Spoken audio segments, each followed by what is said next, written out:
Une nouvelle page s'écrit dans l'histoire de la mode. Son nom, Grace Wales Bonheur. À seulement 35 ans, elle devient la première femme noire à prendre la tête de la création homme chez Hermès, l'une des maisons de luxe les plus prestigieuses au monde.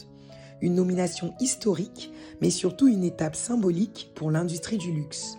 Grace Wales Bonheur est née à Londres, d'un père jamaïcain et d'une mère anglaise. Diplômée de Central Saint Martins en 2014, elle fonde sa marque la même année. Très vite, son travail se distingue. Un langage qui marie l'élégance européenne et les héritages afro-atlantiques. Un luxe pensé comme une mémoire vivante, une poésie qui relie les corps, les récits et les identités. En 2016, elle remporte le prix LVMH Jeune Créateur, l'une des plus hautes distinctions de la mode.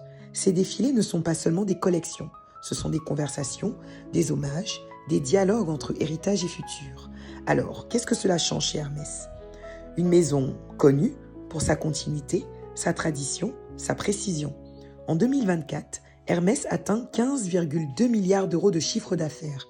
Et pourtant, la maison choisit aujourd'hui une vision qui bouscule sans brusquer, qui réinvente mais sans se renier. Mais derrière l'annonce, une réalité.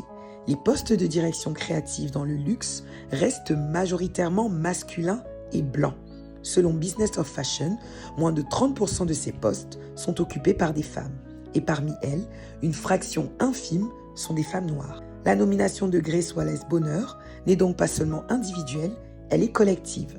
Elle ouvre une porte. Elle montre que les esthétiques afrodescendantes ne sont pas alternatives. Elles sont centrales, créatives et surtout légitimes.